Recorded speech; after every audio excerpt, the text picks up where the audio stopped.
Good morning, good afternoon, good day, I think is probably the right word. I'm happy to lead this off for the next 90 minutes on IPU.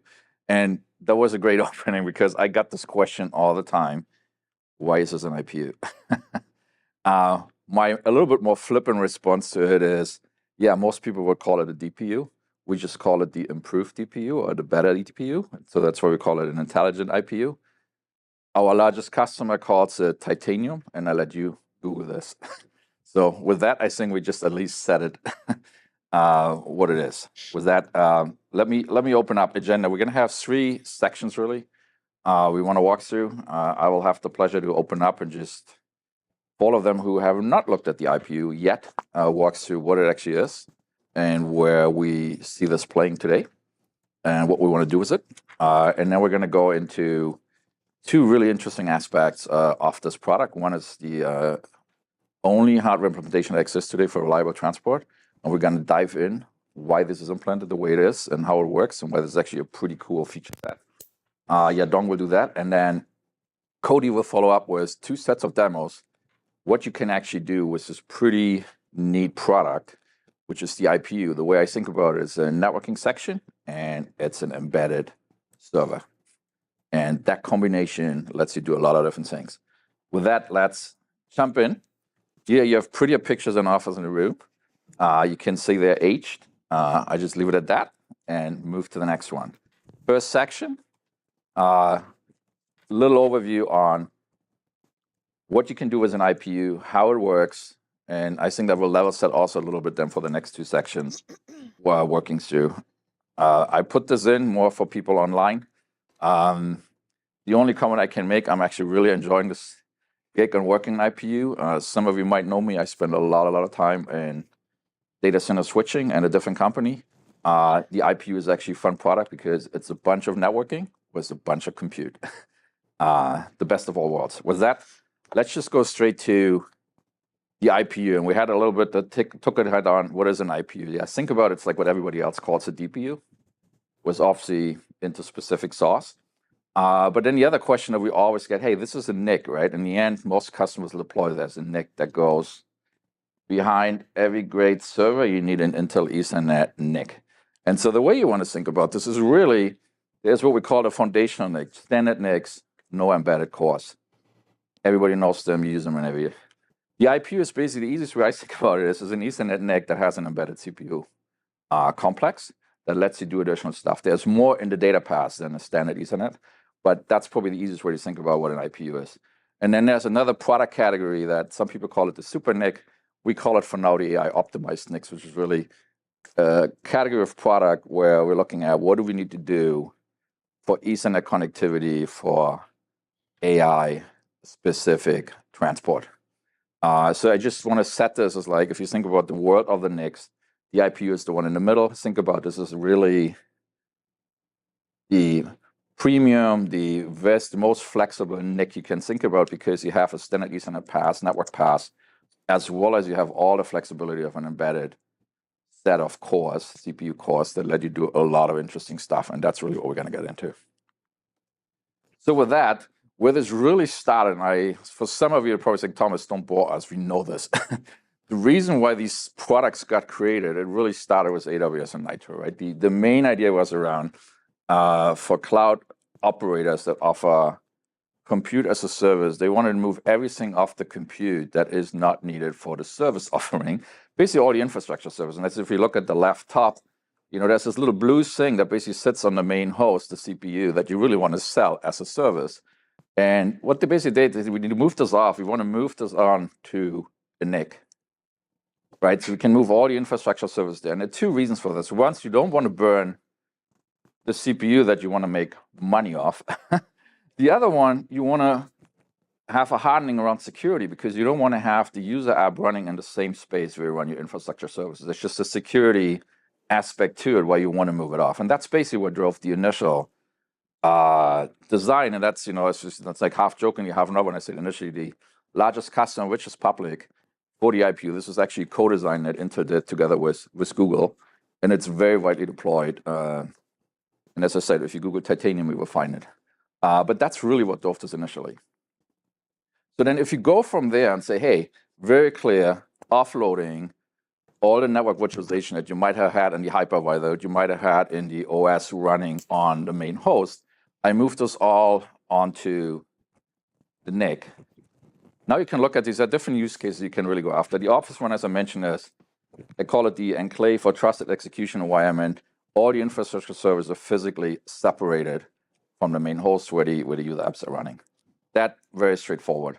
The second one, obviously, is the offloading, right? I free up cycles that I actually want to sell, and maybe I do it more efficient if I run it on a NIC.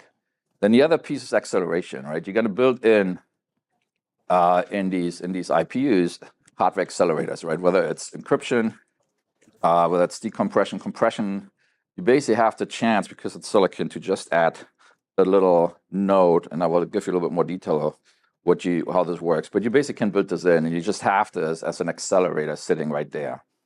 And then the other one, obviously, is you can decouple what you want to do in terms of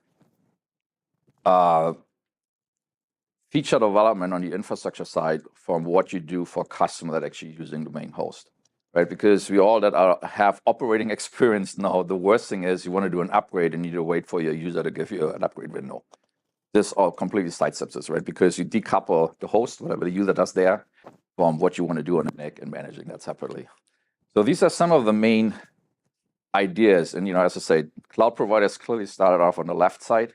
But if you look at this, where this is going and where we see a lot of interest is moving from the public deployments to more of a private cloud operations model deployment, moving to service edge, where you actually want to have real separation of services at the edge. They might come from the host, or they might come actually from a big honking iron in the middle of your infrastructure and just distributing them out, but you don't want to move them to the host. Again, for the same reason that other people moved stuff off the host. But now let me actually put this here, because I think that's the question. Some of you have seen this, some of them don't. They talk, Thomas, this sounds all great, but how do you actually do this?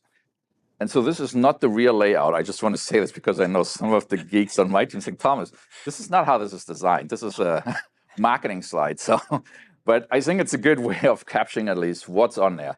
So the way I normally think about it is, this is the ASIC view, and I'm thinking you can build it as an ASIC, and then you put it on an adapter card and plug it into a server, right? So different customers, different place.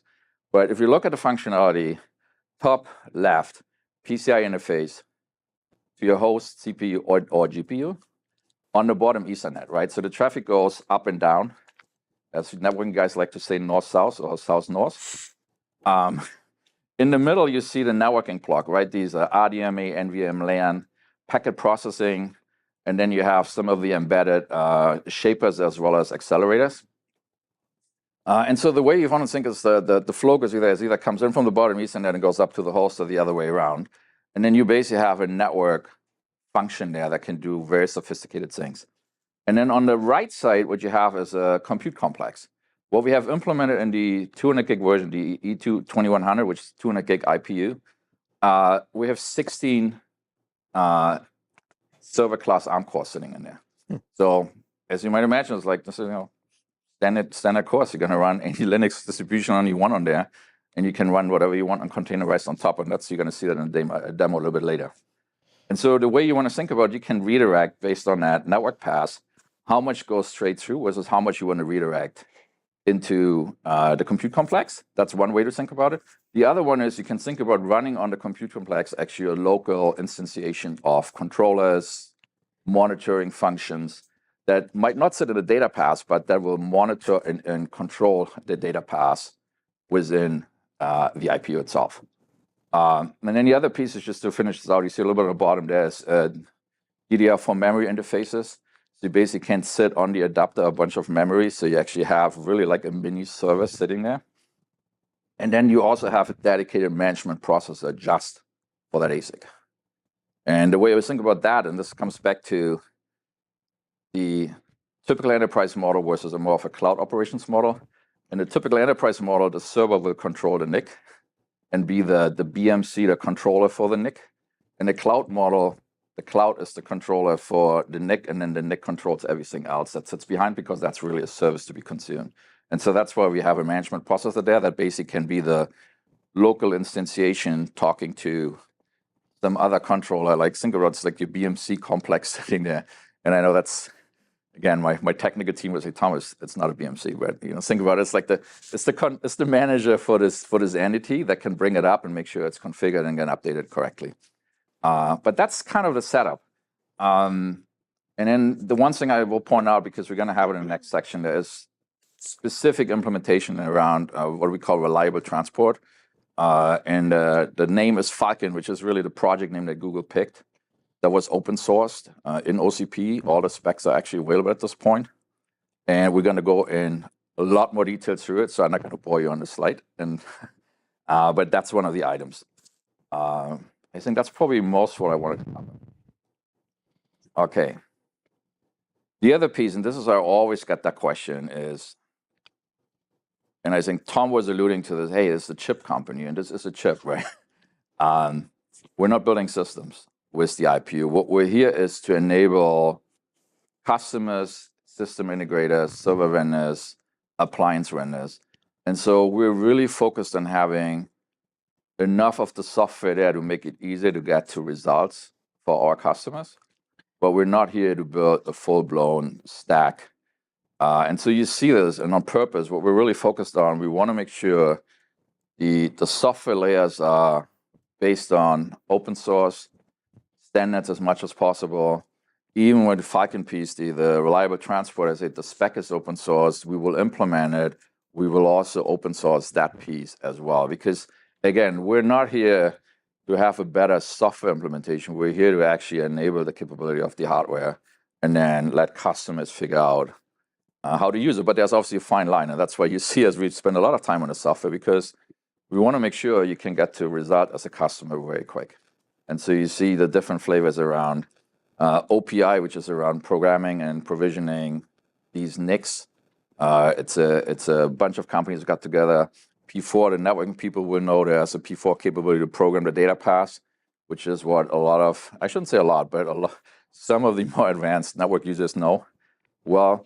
And then we have basically DPDK, IPDK, SPDK standardization that we push to make sure what you do here is tied to what the host needs to do.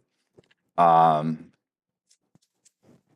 so that's really for us the focus. So the way you want to think about software on this product, we're having a release, we call it the SDK release, standard software release cycles, where we enable more features and then just push it to, again, end customers, partners, server vendors, cloud providers, to then build on top.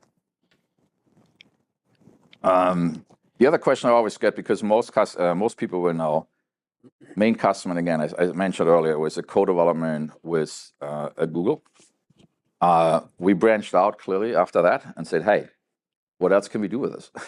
And so this is, you see this, and I'm not gonna make you read this. This is, you can see this, but the way we think about it, the best way for customers outside of the cloud world, basically enterprise, more on-prem world, is enabling standard enterprise software on there, because now it makes it easier for customers saying, hey, I have used, let's say, Red Hat, or I have used F5 on a host. I have use cases where I want to have this running actually on a NIC. And again, the use cases I alluded earlier, right? Security reasons, edge reasons, power, space reasons. There are a lot of reasons why you might want to move it there. And so what we're working on is basically showing how to actually do this the same way you would run it on a main host, to run it on the ARM complex on that IPU. And so you see F5 and Red Hat, and then the other one is a big ID company that serves the US government sector that are using, this particular one is really around custom filtering.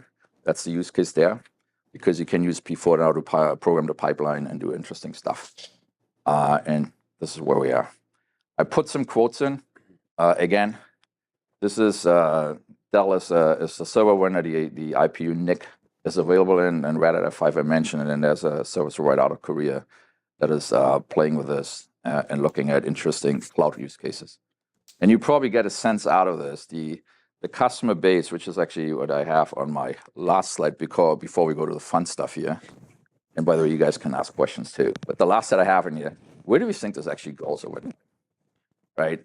Cloud, very clear, right? It's like the front end NIC, virtualization, offload, and then services you can run. There are interesting thoughts around, hey, I can use this because there's actually a lot of networking and compute power in there as an edge appliance, right? Where you say, I don't need to build a big server. I could just make the NIC my edge server, so to speak, and plug it in, right? Whether it's the host directly or even build a dedicated appliance, but just have 2 or 3 of those and make it an edge appliance. One of the use cases you will see in the demo is around inference at the edge, where you actually use the CPU cores as a edge security platform to run, in this case, as a reverse proxy on there to protect the host that runs actually the inference model and making sure multi-user access is dealt with correctly, and you can manage that better. So that's one of the ideas. Storage is one of the pieces I actually didn't walk through here yet, but we do actually think there's a huge opportunity in that space, and where we're engaged with some of the vendors in the space, using actually the IPU as like a head end to do distributed management of different storage targets, and just make it very, very simple to replace much more complex designs. So there are a bunch of ideas in the space where this fits, and if you look at some of the capabilities built in, whether this is around NVMe over Fabric, some of the compression capabilities, they're all built in with that in mind, and can be used in that space. My question for the IPU target market. So the target market for enterprise, we would go through our hypervisor provider, like you mentioned, Red Hat, or just generic Linux. So the functions that are going to be built into the IPU going to be delivered by the hypervisor provider, or is Intel going to be writing functions natively? Because you had a lot of ways to write functions, but I didn't see who, in your vision, owns actually delivering them. Yeah, good call. And now I know where I need to look. The voice is this corner, but you are in front of me. Anyway, very good question. So the actual purchasing for the enterprise world, the way at least we envision at this point, it will go as an Ethernet adapter through a server vendor, right? You go to Dell and say, hey, I want this NIC, which you actually can do at this point, right? You say, hey, I want this for this server from Dell, and you can order it. That's the actual purchasing of the hardware. The functions running on it, and that's why you see me pointing to F5 and Red Hat, because the way I envision this is you buy the adapter through your server vendor, and then you go to F5 and Red Hat and download the software onto it, and from there on you manage like you would manage as an enterprise, any other F5 or Red Hat environment. And that's why for us, the focus is really there to make sure these things are supported. It's supported in the Red Hat Enterprise Linux. We actually also support it for dev testing with OpenShift at this point, and Cody will get to this. But that's really the way you want to think about how you get the software on it, right? Because once you have that layer, if you have Red Hat, now you can deploy your own containers, right? You just use OpenShift to orchestrate what you need to get on there. Obviously, if you go to the F5 route, it's a particular app, and you just load it and it runs, because we jointly was certified between F5 and us that it runs on that particular piece of hardware, right? And then obviously there will be sophisticated customers, and so maybe where Michael way going, they would just say, hey, I want to write my own code, right? And obviously you can do that too.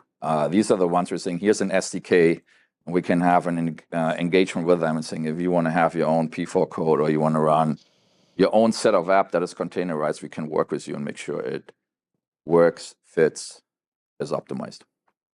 Does that answer the question? Different. Yeah, it did. So different from NFV, which might leverage DPDK or SRIOV, where the vendors will provide a driver that can use the acceleration. You actually, the functions, instead of running on a VNF at a higher layer, the functions run on the DPU, or I'm sorry, IPU. The functions run That's okay. IPU. Just call it the intelligent DPU, and I was successful. Say that. So the functions run on the intelligent DPUs. Yeah. So, the routing or security or any of those things are actually being done on the NIC. It's not a pass through from the hypervisor back and forth. So you actually bring up a good. It's both. So there's two ways to think about it. If you run a containerized app on the CPU complex, is what I just described. And then there's the second piece where you actually want to program the networking pass, or sometimes we call it the fast pass. Then yes, you would go to DPDK, IPDK, and use interface to the host to actually do that programming. So you have both options. It really comes down what you want to enable and how fast you want to move, right? And we have customers that are saying, "Hey, we're going to first just, load everything what we want on the CPU complex, and then if we look at this and the performance is not good enough, then we can start figuring out, do we need to optimize and doing actual optimization on the networking pass." But it literally comes down, right? What you're trying to achieve. Maybe the data point to put there, right? I mean, the pipeline is a 200 gig pipeline. For most enterprises, that is more than enough, actually. And most of the ones I know, and I don't want to speak for all of them, but for most of them, it's more than enough, right? If you're sitting on a typical server environment, you probably need 25 or 100 gig in terms of speed.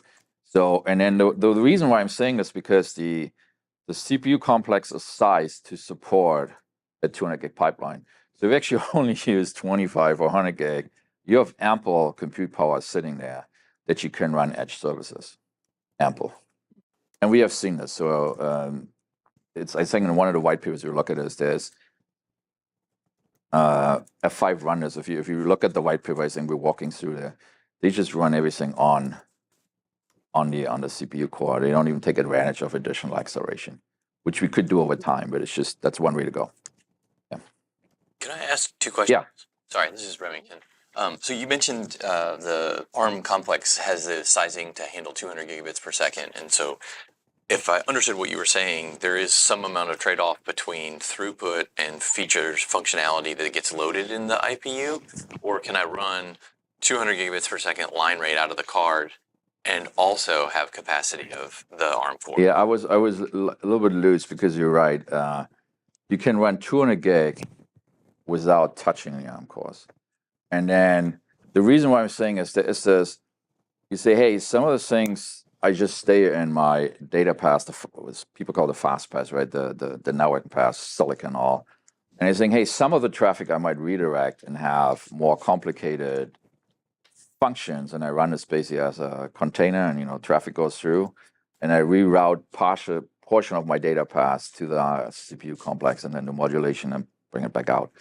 And so typically you're not going to run all your traffic through, right? Because this is, not, but it's sized enough. The comment I made is sized enough. And it really depends on what functions you're running there.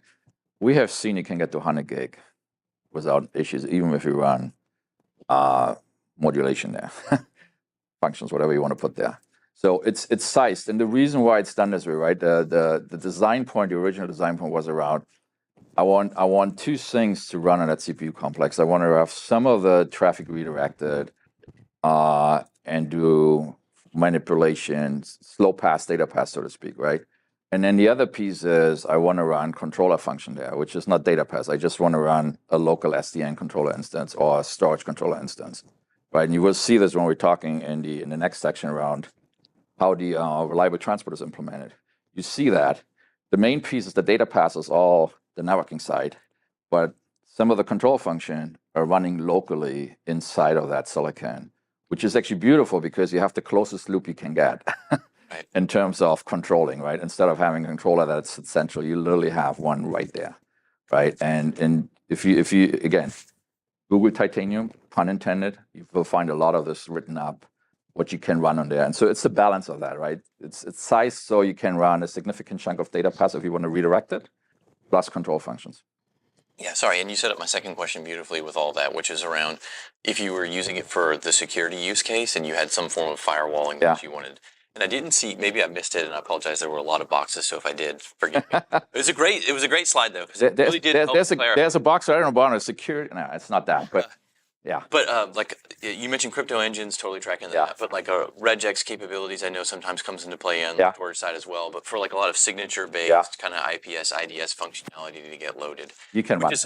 You can run it. A use case where you would want to divert basically almost all of the traffic coming off of the box, right? Because I want to check all of the traffic coming off. Right, and that's where I was going, right? For the use case where you do that, you're not running 200 gig, right? All you're going to redirect is 25 or 100 gig, and you have enough power to do that. Gotcha. And so we don't have white papers on that, but that's because we're still working. But there's a quote out. It's like the Cisco announced Hypershoot. I think some of you have seen it. So this is one of the application. There's a public code on that. But that's one of the things that we're looking at and saying, hey, can I run that as an edge instance on there, right? Yeah. And again, in an enterprise, that is not a 200 gig server, right? That's a 25 gig server or maybe 100 gig server. So you have ample capability there. So, but yeah, right way. Other questions? Yeah, there's 10 capabilities up there, and Man, you counted. and that's impressive. And I'm just wondering, what's driving the conversations the most right now? Is there a way to characterize that? What is the pain point that your customers and partners are turning to Intel and say, "Hey, we need IPUs to address this over the next 2 quarters"? Good call. Cloud providers clearly around network virtualization, reliable transport. Enterprise, a little bit more around huge interest in reliable transport, and we will go into why. And a lot of interest in that whole idea of a service edge, where I just literally use that CPU complex as a local edge engine at the edge, because you're looking at, hey, I need to get my stuff for other reasons of my normal hypervisor. And I don't want to necessarily build big appliances. So that is like a sweet spot, right? To put this there. And so that's more the discussion we're seeing in the enterprise is around, hey, what are these edge servers running on there? A little bit less yet on what can I do in the networking path or network virtualization. And a lot of this has probably more to do with they're not necessarily running the service as a service. They're more like dedicated. You do need virtualization, but it's less focus on that and automating all of this and improving this.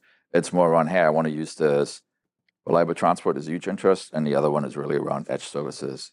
Take advantage of that mini service sitting inside of the NIC. Very good. And I guess broadly, how many folks are like, NVIDIA InfiniBand is causing me pain? I need assistance. How much is that cropping up? A lot. Okay. It's kind of it's a related orthogonal discussion, but number one, we truly believe in that. Yeah. I didn't even know we put this up, but now I can actually point to this. You see Intel. I mean, we were founding members in both the UEC as well as UA Link. Right. For basically scale up, scale out connectivity. We truly believe Ethernet is where it needs to go and where it should go for a variety of reasons, right? Operational reason, cost reason, ecosystem reason, multi-vendor. You can come up with a lot of good different reasons. And so that is clearly a topic, and you will see as well why we think what we have in this with reliable transport is actually very interesting. And maybe I do the punchline. I know Yadong is going to come to this next, because people ask us, like, what is it actually? The reason why we think we have a good approach there is because the way it's implemented is orthogonal to what you're running in the network. So you don't have to do PFC configuration, Rocky configuration in your network to get to reliable transport with the FICON implementation that we have on the edge, which is really important. I say this because I worked in networking, and I'm not saying Rocky PFC is not implemented. Absolutely is. I actually wrote white papers on this. It is. But we also all know it's operationally a bit challenging, right? There's a lot of tuning. You can do it. There's a lot of people have implemented, right? Large cloud providers have implemented. But if you would ask a customer of choice, I want reliable transport without having to do this, a lot of people say, yeah, if I could do this, that would be great, because now I could run, particularly in shared network environments, all the traffic that doesn't care about reliable transport, just leave it as it is. And for the endpoints hosts that care about it, I put these NICs in there, I turn it on, and I don't have to do anything in the network. And so it's a little bit of a tee up for the next section, but that's why, since you asked what's the interest in enterprise, this is where this is coming from. Great.